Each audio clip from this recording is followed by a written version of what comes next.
Cingari here with Ruan Potts. Thanks for joining us today. Ruan, welcome to the show. How are you today?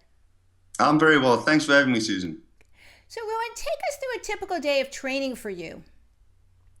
For me, typical days up 4 o'clock in the morning. And then I go and I pretty much split my routine up. So I train 2 to 3 times a day. I go according to what the body feels like, and obviously how hectic the session was for that day or the previous day, should I say. And I'm pretty much used to train, obviously to a set schedule. And if I've actually figured out that and found I think it works much better than you rather just listen to your body. Your body doesn't lie. So when you say you're doing the split schedule, are you doing cardio in the morning? Some of the guys in the U.S. do maybe Brazilian Jiu-Jitsu in the evening. Can you give us any more specifics on your typical daily training routine? As I say, I mix it up pretty much. I do a lot of Brazilian Jiu-Jitsu and wrestling in the mornings mostly. Sometimes I mix it up on the, like every alternate day, I'll do a bit of cardio. But over here in South Africa at the moment, in Johannesburg, it's a bit cold in the morning. It was -3 the other morning, so Wow. it's a bit too cold to go jogging and doing some road work. I didn't know it got that cold there. It's very warm in Florida today. I think it's 90 degrees here, so really different temperature. How did you get started in MMA then? It's quite a strange story. Some people obviously know it, some people don't. I'm a dental technician by trade. I make crowns and bridges, and I had my own dental laboratory. So me and my wife, we opened a laboratory, and I basically offered my services to all the gyms in the area. I was living in the UK at that time. I did judo when I was a youngster, and I got my South African colors, meaning basically I came first in South Africa at the age of 16 and 17. But judo is not MMA on its own. I looked at the sport. Obviously, I knew about UFC. Everybody always watched it as kids and when we were younger. And I saw these guys doing mixed martial arts, and basically the rest is history. And I thought I'd let's check this out. Offered them my services for mouth guards, and thought, let's start training. And it was quite fun. I started enjoying it, and I obviously fell in love with it and had a passion for the sport. That's a really interesting story. I think I probably know the answer to this question now that we have the dental information on record here. But then how did you get the nickname Fangzz? That's exactly it. The Fangs, obviously it started off with the mouth guards. And pretty much after that, I was pretty good at like rear naked chokes and stuff like that. So people used to say once he's got his fangs in, there's no chance you're going to get out. So that was another thing. But basically started from the dental technology. Tough lots against the Hulk. Looking back, what would you have done differently now? Obviously first fight UFC jitters. Everybody's got it. I knew I would be a bit nervous. I went in. I wasn't too nervous. I was a bit nervous. Obviously, you didn't know what to expect. Different crowd, different spectators, and all of that. And obviously, the Hulk had, so it had a few fights before in the UFC. But what I'd done differently, there's one or two little things that I could have done differently. But it's a heavyweight game, and it's MMA. You're fighting with 4-ounce gloves. Anything can happen in a heavyweight game. I've never been rocked or even knocked out ever in my life before. So, that nervous jitters for worrying about that, that's out the way now too. So, that's not going to happen soon again. And simple little error, and and unfortunately paid the price. You have an impressive record. What does signing with the UFC mean to you as a fighter? Obviously everybody, we in South Africa, we strive to in our organization, we strive to do the best, because we obviously want to fight in the world's best one day, So everybody strives to be the best and to obviously compete with the UFC, the biggest and the largest organization in the world and the most impressive organization. But that's another thing. You got a lot of pressure. I'm the only South African, so everybody's holding their hopes on me. So that's another part of the jitters that's gone. So that's the fight's done. The first one's out the way, and I've got so much more. I'm not so frustrated with the loss as what I am that people didn't actually see what I'm capable of. So next time everybody will be in for a big surprise. So when can we see you back in the Octagon then? We're in discussions at the moment, myself and my manager, and I'm hoping anytime around the end of August or September So quite soon, I'm hoping, and yeah, I'm looking forward to. I've already started training. Obviously, I haven't started a training camp. I don't know opponents or anything, but as soon as I know that, which should be shortly, yeah, then everybody will know. But then I'll be able to prepare for the bout. Anybody on your radar that you'd like to fight? Anybody that's sort of at the top of the list, so to speak, for getting back in the octagon? Yeah, I mean, the UFC, they'll match me up whoever's they think is a worthy opponent. And as Soa said in his previous interview, also, everybody that's reached the UFC, has got to have done something right. And any opponent can be good. You can't underestimate any opponent. But I'm not too fussed. A good fight would have been anybody that's an up and comer. I know that So is now fighting this weekend, and whoa, now I've forgotten his name now.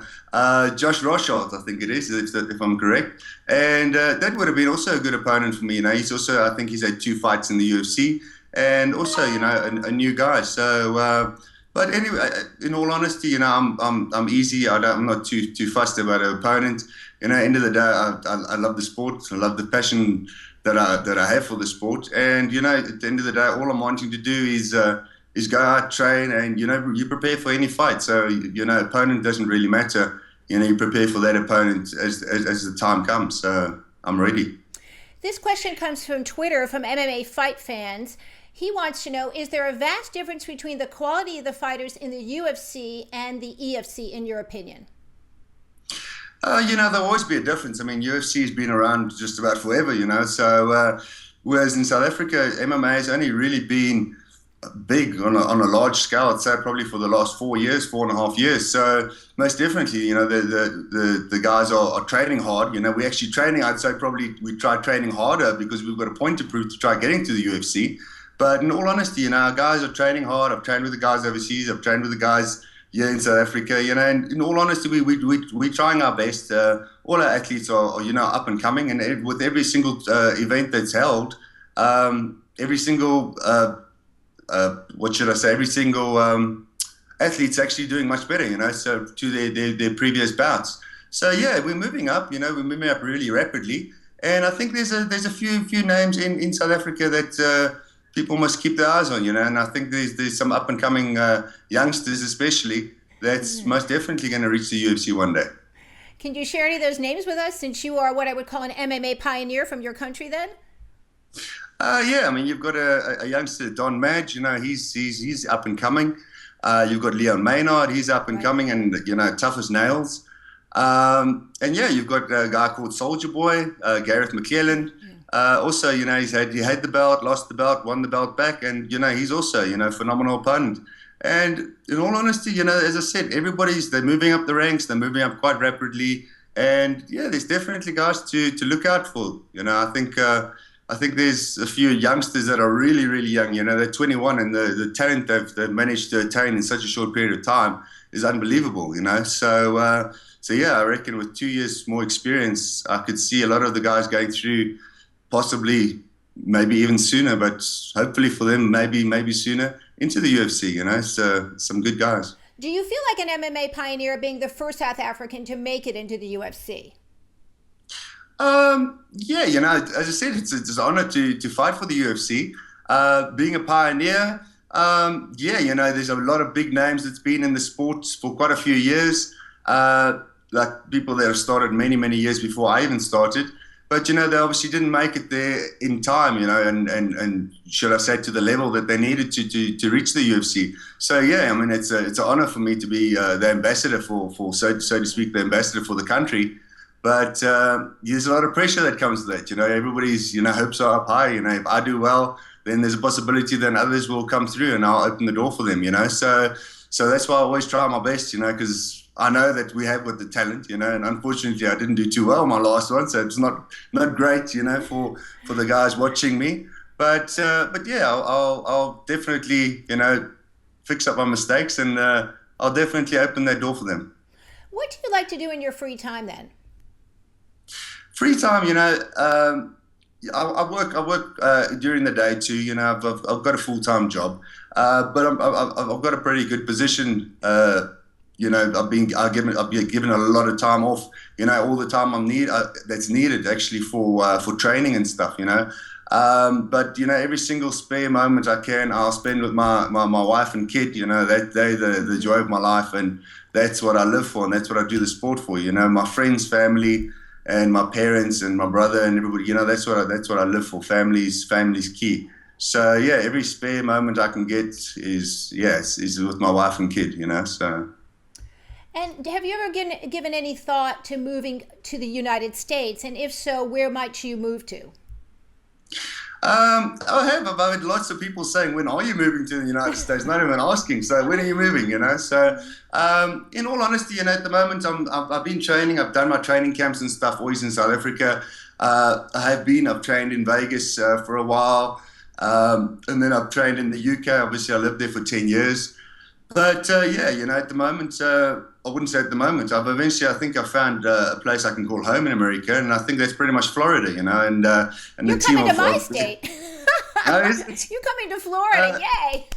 yeah, and in all honesty, the Black Zillions are there. So in all honesty, Okay. I've found a great team there, a great bunch of guys, great, obviously, phenomenal athletes themselves. Everybody's like pretty much champions, ex-champions, or champions to be.